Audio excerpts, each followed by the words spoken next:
Alors il a ouvert le ciel et son prophète a vu. Il a vu quoi? Il a vu celui qu'il servait, assis sur un trône très élevé. J'aimerais te dire que ton Dieu n'est pas assis sur un trône. Il est assis sur un trône très élevé. Ça veut dire que son trône est élevé au-dessus de tous les autres trônes. Son trône est élevé au-dessus du trône de la maladie, au-dessus du trône de la magie, au-dessus du trône de la sorcellerie, au-dessus du trône satanique, démoniaque. Il est le Dieu très haut. Nous sommes ici en train de prier le Dieu très haut et de chercher le Dieu très haut. Et quels que soient les combats que tu as dans ta vie, j'aimerais te dire que celui que tu invoques se trouve assis sur un trône très élevé.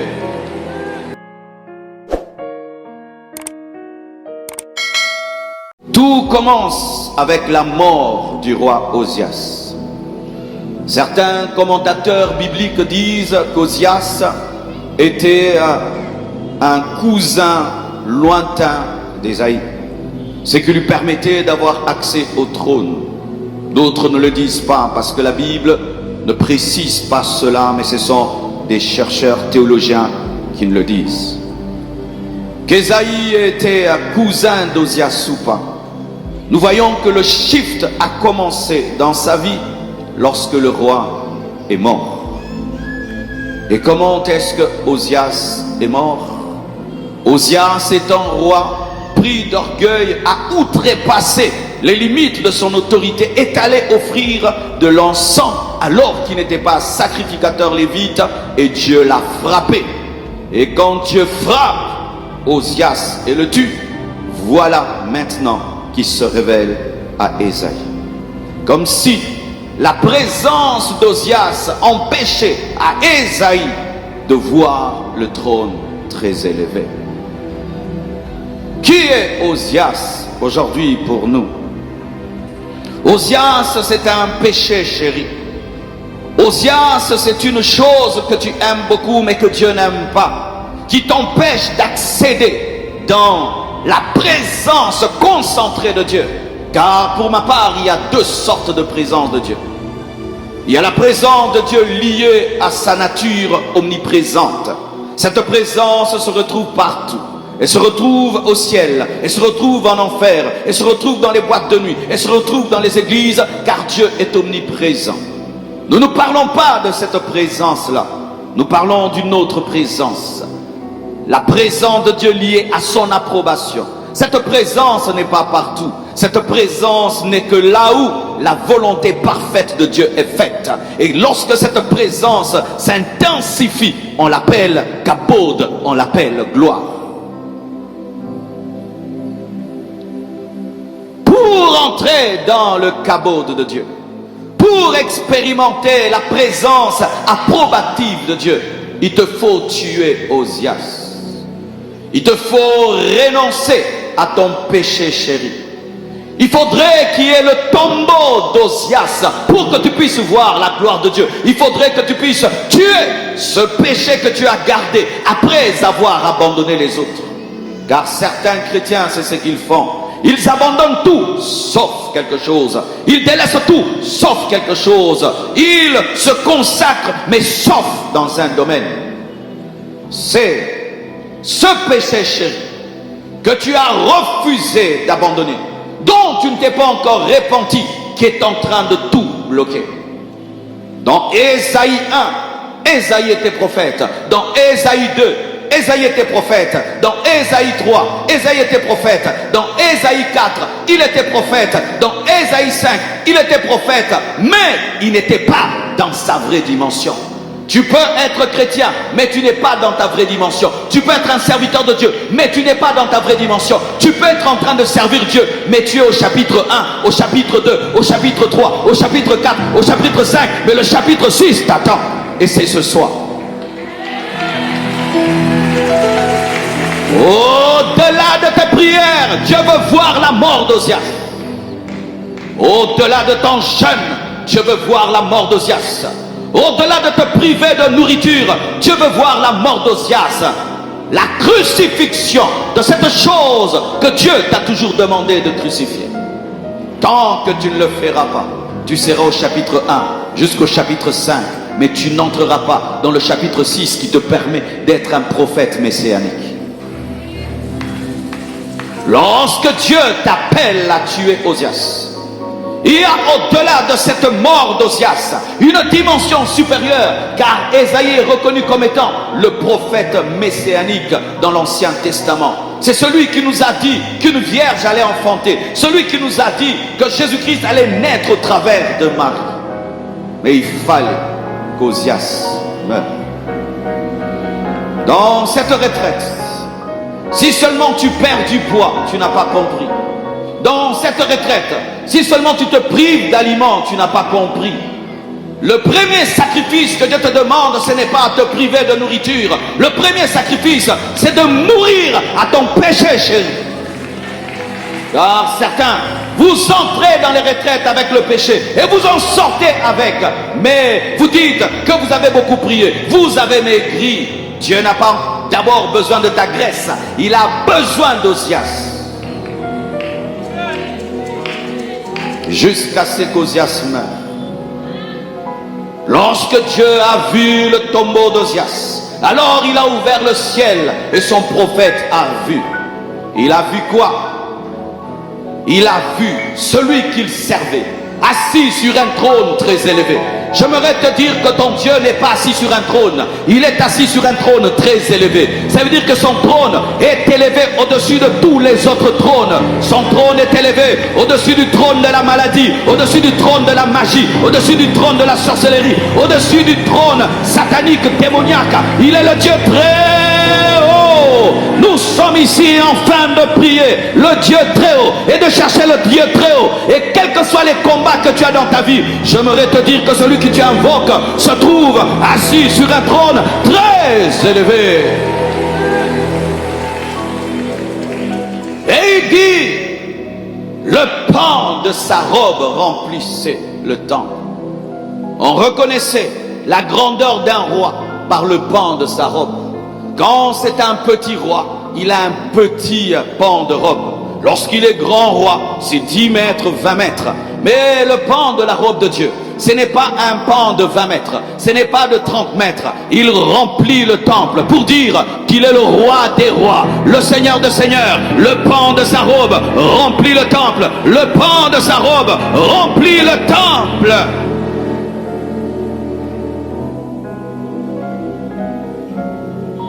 Et il a vu des séraphins, des êtres spirituels, des anges en train d'adorer.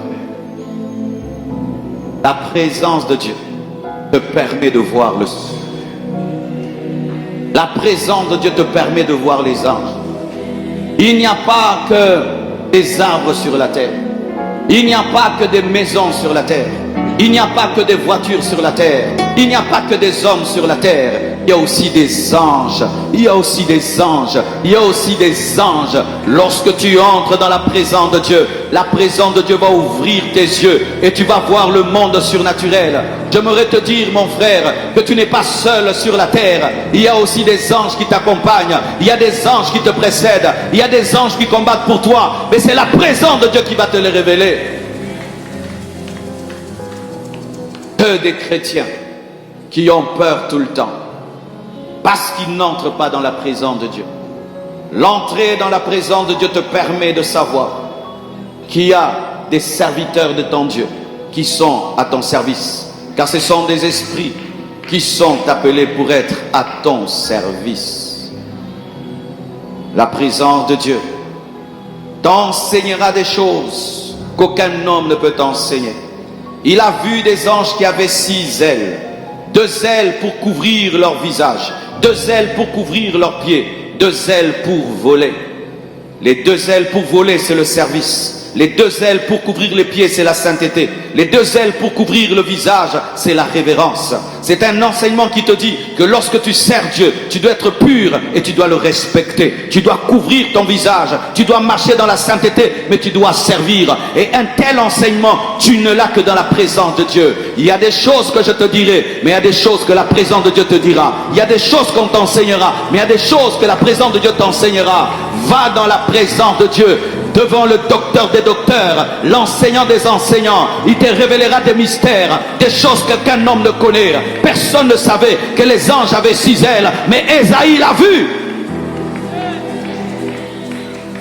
La présence de Dieu te révélera des mystères, des choses que les autres ne connaissent pas. Pendant qu'ils disent que les anges ont 2 ailes, toi dans la présence de Dieu, tu as vu des séraphins avec 6 ailes. C'est pourquoi un homme qui vit dans la présence de Dieu ne sera pas toujours compris, parce qu'il verra ce que les autres ne voient pas. Arrête tout le temps de les convaincre. Ils ne comprendront pas jusqu'à ce qu'ils entreront là où tu es entré. C'est pourquoi les hommes de la présence de Dieu, invitez les hommes aussi dans la présence. C'est alors qu'ils comprendront que le Jésus avec lequel ils marchent n'est pas un homme naturel. Il est capable de connaître la transfiguration. Parce que Pierre, Jacques et Jean l'ont vu, mais Matthieu n'a pas vu. Mais ce n'est pas parce que tu n'as pas vu que cela n'est pas. Respectez les hommes qui vont dans la présence de Dieu et ne les jugez pas sans être entrés là où ils sont entrés, car ils voient des choses que vous ne voyez pas. Si tu n'étais pas au sommet de la montagne lorsque Moïse était en train de recevoir les 10 commandements, tu ne comprendras pas comment est-ce qu'un visage peut rayonner après avoir été dans la présence de Dieu. Ne jugez jamais des hommes profonds dans la présence de Dieu, parce qu'ils voient et ils entendent des choses que vous n'entendez pas. Les hommes qui s'approchent de Dieu et qui vivent dans sa présence voient des mystères et eux-mêmes deviennent des mystères. Des hommes qu'on ne peut comprendre parce qu'ils ont un langage incompréhensible. Parce que pendant que vous parlez dans le naturel, eux voient qu'il y a des anges. C'est ainsi que le serviteur pouvait avoir peur, mais le prophète pouvait dire: ceux qui sont avec nous sont plus nombreux que ceux qui sont contre nous. Je prie que tes yeux s'ouvrent, mais dans la présence de Dieu. Vous qui voulez que vos yeux s'ouvrent, vous n'avez pas besoin de magie, vous n'avez pas besoin de cabale, vous n'avez pas besoin de livres spéciaux, vous n'avez pas besoin de prières, vous n'avez pas besoin de prières bizarres, vous n'avez pas besoin de bougies, vous n'avez pas besoin d'huile spéciale. Vous avez besoin de vous agenouiller, de prier, de prier, de prier, de prier. Et un jour, tes yeux s'ouvrent et tu dis: j'ai vu 6 ailes, pas 5, pas 4, j'ai vu 6 ailes. Donne-moi un amen. Ésaïe a cherché quelle huile? Il a fait quelle prière bizarre? Aucune prière bizarre. Dieu lui a ouvert les yeux. Et la Bible nous dit, ces séraphins disaient l'un à l'autre: Saint, Saint, Saint. Dieu n'est pas 3 fois saint. Dieu est 1000 fois saint. Beaucoup de gens, quand ils lisent ça, ils disent Dieu est 3 fois saint. C'est limiter Dieu. Dieu n'est pas 3 fois saint. Dieu n'est pas 10 fois saint. Dieu n'est pas 1000 fois saint. Dieu est saint, saint, saint, saint, saint, saint, saint, saint, saint, saint, saint, saint, saint, saint, saint, saint, saint, saint. Oh, l'une des premières choses qu'Ésaïe découvre dans la présence de Dieu, c'est la sainteté de Dieu. Alléluia. Que Dieu me donne les mots pour dire ces choses. Personne n'entrera dans sa présence sans découvrir sa sainteté. Personne ne peut entrer dans la présence du roi des rois sans découvrir sa nature de sainteté. Et quiconque reconnaît avoir un jour été dans la présence de Dieu te dira que Dieu est saint. Oh mon frère, Dieu est saint. Dieu est saint. En lui, il n'y a point de péché. En lui, il n'y a point d'impureté. Dieu ne tolère pas le péché. Dieu ne comprend pas le péché. Dieu ne tolère pas le péché. Quiconque est entré dans sa présence était frappé par sa nature de pureté.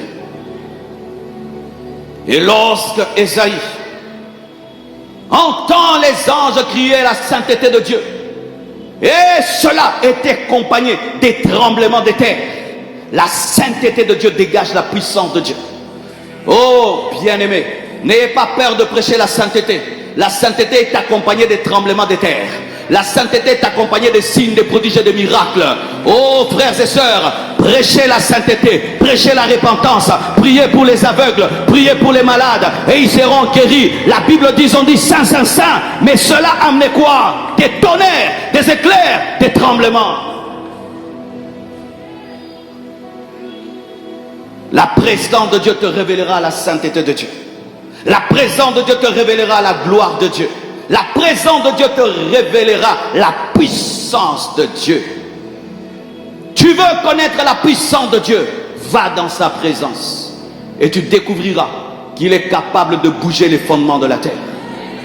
Tu veux savoir que Dieu est un roi, va dans sa présence et tu sauras qu'il n'est pas n'importe qui. Tu veux connaître la sainteté de Dieu, va dans la présence. Lorsque j'ai rencontré la présence de Dieu à l'âge de 15 ans, païen que j'étais, je prends ma douche et je veux m'habiller pour sortir chercher une copine. Je me tiens devant la porte pour l'ouvrir. Je vois une lumière soudaine qui m'apparaît. Et cette lumière me parle. Marcelo, convertis-toi. Dieu existe, mes frères. La voix parle. Marcelo, convertis-toi. Et il y avait un dégagement de l'amour de Dieu et de la sainteté de Dieu. La sainteté de Dieu me chassait. L'amour de Dieu me gardait. J'avais envie de fuir, mais l'amour de Dieu me disait, reste là. Personne ne m'avait dit qu'il était pur. Personne ne m'avait dit qu'il était amour. Ça se dégageait de sa présence. Oh, je prie que ce soir, un homme rencontre la présence de Dieu approbative.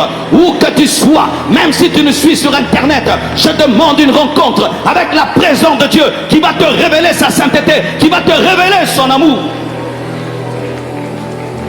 Devant cette présence, je me suis converti.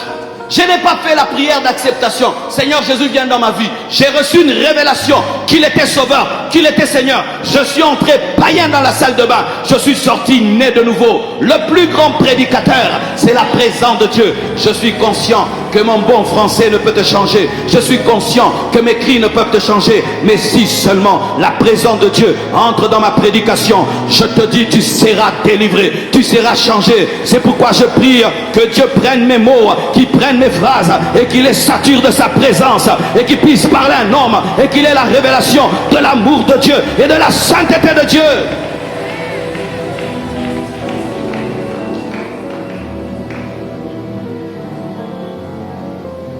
Lorsque cette sainteté se manifeste à Ésaïe, lui-même, sans que personne ne lui dise, la présence de Dieu engendre des vraies conversions. La présence de Dieu engendre des conversions radicales, authentiques et véritables. Église, nous avons besoin de la présence de Dieu pour que les païens réellement naissent de nouveau. Car il est impossible de naître sans maman. Il est impossible de naître de nouveau sans la présence de Dieu. Lui-même crie, je suis un homme aux lèvres impures. Qui lui a dit? Qui lui a dit? La présence de Dieu te convainc de péché. Quand la présence de Dieu vient, le pécheur dit, je suis pécheur. Quand la présence de Dieu vient, l'impudique dit, je suis impudique. Le voleur dit, je suis voleur. Sachez, devant la présence de Dieu, lui-même a crié qu'il était voleur. Personne ne lui a dit la présence de Dieu. Toi qui as toujours besoin qu'on cite ton péché pour changer, je prie que tu vives la présence de Dieu, qui est capable de te convaincre et d'éclairer toute ta vie et de révéler les coins et les recoins de ton âme. Je prie que la présence de Dieu te convainque de péché, de justice et de jugement. Je prie que la présence de Dieu te convainque. Personne n'a dit à Ésaïe, tu es un menteur. Personne ne lui a dit qu'il avait des lèvres impures. Lorsque tu es sale et tu vois un habit propre, l'habit propre te dit que tu es sale. Lorsque tu vois la sainteté de Dieu, alors tu vois ton impureté, parce qu'il est un miroir qui te permet de te voir tel que tu es. Et je prie que Dieu t'aide à te voir tel que tu es. Enlève ton masque, enlève ton hypocrisie et que Dieu te révèle qui tu es vraiment. Je prie que alléluia, la présence de Dieu puisse en profondeur te révéler qui tu es. Malgré qu'il était prophète, il avait des lèvres impures. Servir Dieu ne veut pas dire que tu es saint.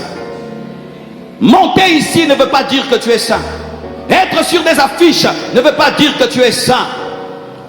Être connu ne veut pas dire que tu es saint. Il était déjà prophète dans le premier, dans le deuxième, jusqu'au 5e chapitre, mais il était impur. Ne te contente pas du ministère. Ne te contente pas de tes responsabilités à l'église. La chose la plus importante, c'est de vivre en communion avec Dieu. Quoi qu'on dise de toi, cela n'est pas important. C'est le témoignage de Dieu qui compte. Les hommes peuvent dire que tu es un grand prophète, mais Dieu dit que tu as des lèvres impures. Si Esaïe était mort au chapitre 5, si Esaïe était mort au chapitre 4, où serait-il allé? Dieu lui a fait grâce de rencontrer sa sainteté, enfin qu'il se rende compte que ce qui est important, ce n'est pas le titre ministériel, c'est la communion avec Dieu.